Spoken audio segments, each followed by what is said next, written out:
Parce que le PCF les a trahis, tu sais, c'est pas parce qu'ils sont devenus néo-nazis, et qu'ils ont un instinct qui est pas con. Alors évidemment, c'est un vote, comment dirais-je, émotionnel, et je dirais pas que Le Pen a un programme politique de gauche, je dirais jamais ça, il n'a pas de programme politique. Mais par contre, il incarne une colère gauloise qui elle-même a un avenir dans la gauche, tu vois, dans cette gauche qui est la gauche de la Révolution française, ça c'est sûr, tu vois, et que n'incarne sûrement pas François Hollande. Il faut quand même de temps en temps avoir un peu de bon sens et un peu d'instinct, tu vois. Sur quoi on peut bâtir la gauche? Sur des colères légitimes, sur le monde du travail, sur des gens qui en ont marre de se faire baiser, par les médias, par une certaine oligarchie, par une élite méprisante et profondément illégitime, et qui n'a jamais fait son autocritique alors qu'elle accumule les échecs. Enfin, tu vois, de dire ça, c'est... Ouais, et l'avenir du PS dans tout ça, enfin... Le PS a le même avenir que le journal Libération, hein. Ouais. Après, est-ce que c'est la LCR qui va prendre le relais du PS? Ça, c'est pas évident non plus. Non plus, mais je pense que ça, c'est des fausses. En fait, je pense que justement, tout est à remettre à plat, ce qui est très bon. Ça, c'est un vrai espoir de gauche là. Je pense que toutes ces catégories issues de 1945 et 1968 arrivent au bout de leur logique, et la LCR n'existe que parce que le PCF existe. Tu vois ce que je veux dire? Les deux tomberont ensemble. Tu vois ce que je veux dire? C'est comme Jean-Paul Sartre et le général de Gaulle. Tu vois ce que je veux dire? Sans de Gaulle, il n'y a pas Sartre. Tu vois ce que je veux dire? Et vice versa. Et sans la LCR, il n'y a pas le PC. Et maintenant, c'est deux. Tu vois, c'est Cravin qui emmerdait Robert Hue ou avant lui. Machin, mais c'est rien tout ça. Enfin, les deux doivent tomber ensemble. Et le PCF et la LCR. C'est des gens qui fonctionnent sur des catégories totalement obsolètes. Ce sont eux-mêmes des oligarques.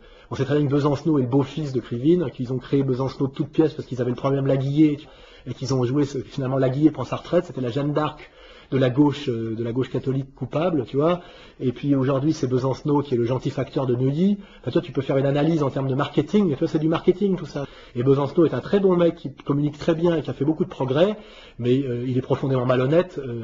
Tu vois, ses analyses sont à peu près valables dans un premier temps, et puis le deuxième temps, il n'y est pas. Après, il se met à refaire de la rhétorique trotskiste. Soit il y croit et c'est un imbécile, soit il y croit pas, et à ce moment-là, il se positionne sur un marché et il sait très bien quelle est sa place. Moi, ce que je dis, je parle de diabolisation. Si Besancenot était ce qu'il prétend être, c'est-à-dire un petit facteur syndicaliste révolutionnaire, les médias ne diraient pas autant de bien de lui. Il serait diabolisé comme Le Pen. Parce que la stratégie du pouvoir, c'est la diabolisation quand il y a réellement un type subversif. Je peux en parler en connaissance de cause. Dieudonné peut en parler. On le voit très bien avec Le Pen. On le voit avec toi. Et si Besancenot était autre chose qu'un petit animateur qui n'a pour vocation que de faire 3,5 à chaque élection pour donner l'illusion que la démocratie est la démocratie, et si réellement il avait un projet, on va dire révolutionnaire, ou réellement subversif, je peux te dire que son image dans les médias changerait du jour au lendemain, et on te le présenterait comme un petit planqué absentéiste, issu, si tu veux, des bastions syndicaux de la fonction publique. On montrait chaque fois qu'il distribue pas le courrier, chaque fois qu'il est à Porto Alegre, alors qu'il est payé, si tu veux, par les Français, tu vois, pour ne pas faire son travail. Il serait diabolisé, on montrerait que c'est un planqué, que c'est le gendre de Krivine, qu'il n'est pas aimé par la base de la LCR. Tout ça n'a jamais été montré par les médias. Pourquoi?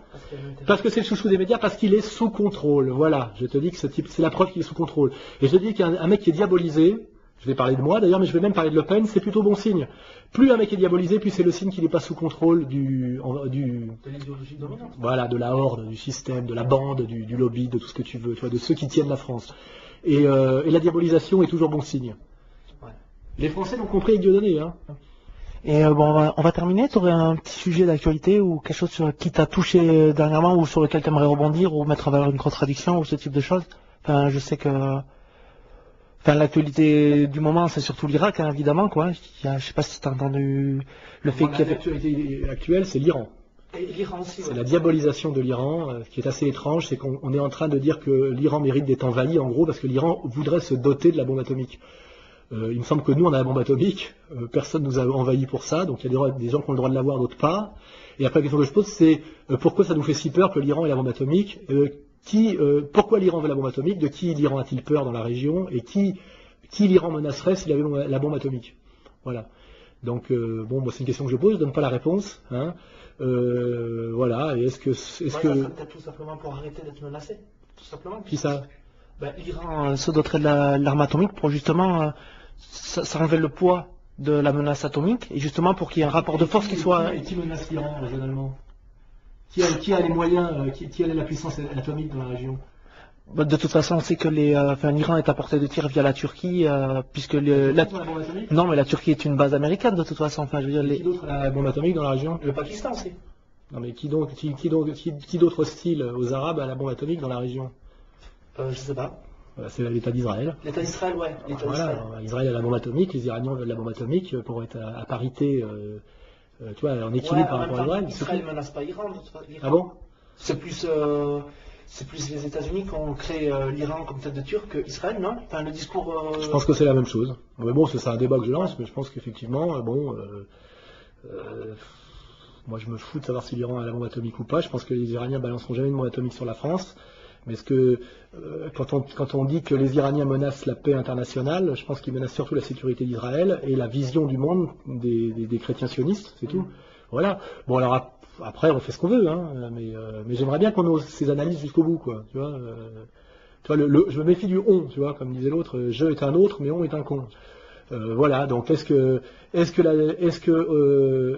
question que je pose, c'est est-ce que les gens qui ont le pouvoir aux États-Unis en ce moment, les chrétiens sionistes, la bande de George Bush, ont pour projet, après l'Irak, de détruire le régime bassiste syrien et de détruire le régime islamiste révolutionnaire iranien? Est-ce qu'ils ont l'intention de continuer dans cette fuite en avant, quoi, tu penses que oui?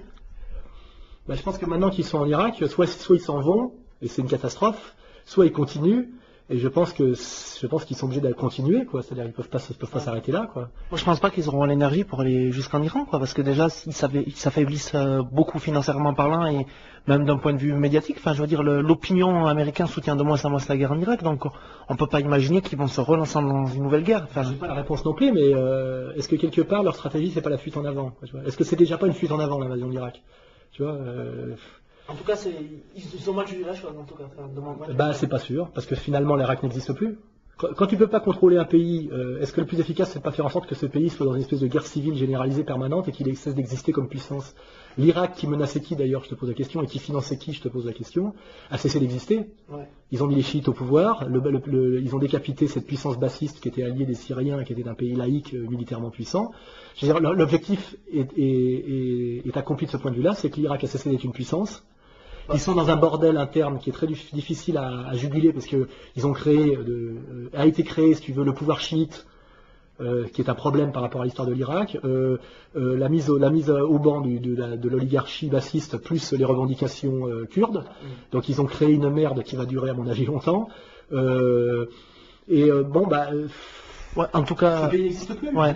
Quand tu n'as pas les moyens de contrôler un pays qui existe, tu as toujours les moyens de faire en sorte que ce pays n'existe plus. Tu vois ce que je veux dire? En tout cas, ils menaçaient qui? Ils menaçaient l'Arabie Saoudite, puisque. Ouais. Tu crois pas qu'ils menaçaient Israël aussi? Je sais pas, moi j'ai surtout l'impression que malgré tout ce qu'on peut penser sur Ben Laden, l'Arabie Saoudite et les États-Unis ont une politique qui est assez voisine et que l'Irak, du fait qu'il soit laïque, comme la Syrie qui serait censée être laïque. Ce qui est sûr, c'est que ça remonte à Nasser.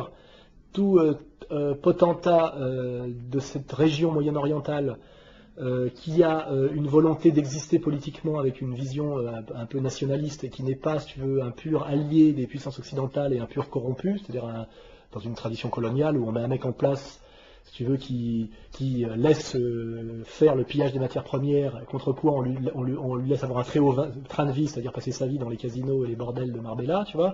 Dès qu'un homme a une vision du monde, que ce soit Nasser, que ce soit même oui, etc. Il a des gros ennuis avec l'Occident, c'est-à-dire cette puissance américano, je sais pas quoi, c'est américaine, et puis ses représentants dans la région, et qu'il vaut mieux n'avoir aucune vision nationale, ne pas trop mettre l'argent du pétrole dans le développement de son propre pays, dans les infrastructures, etc. Il vaut mieux, si tu veux, être un Saoudien corrompu qui maintient quand même le pays dans un régime proche de la féodalité, et ce que les droits de l'homme pourraient critiquer et qu'ils ne le font jamais, que de développer son pays comme l'a fait par exemple Kadhafi jusqu'à un certain point. Il ne faut pas oublier ce qu'a fait Kadhafi pour la Libye. Et je remarque que tu es beaucoup plus mal vu quand réellement tu tiens tes promesses comme l'a fait Kadhafi quand il a pris le pouvoir, que tu nationalises, que tu augmentes les salaires, que tu baisses les loyers et que tu construis des infrastructures, de l'irrigation, etc. Tu es beaucoup plus mal vu par les médias occidentaux que quand tu te contentes d'être un potentat corrompu, que ce soit en Arabie Saoudite ou dans un pays d'Afrique, qui dilapide l'argent, qui le redistribue pas, tu vois, et qui mate d'une main de fer les élites progressistes, les étudiants, en s'appuyant en plus sur les oligarchies religieuses les plus ténébreuses, tu vois. Donc, je vois ce que tu veux dire. Oui, bon. évident. Bon, en tout cas, je vais te remercier. Hein. Enfin, merci Alain Soral. C'est moi qui te remercie de t'être déplacé pour venir m'interviewer. Puis, à bientôt.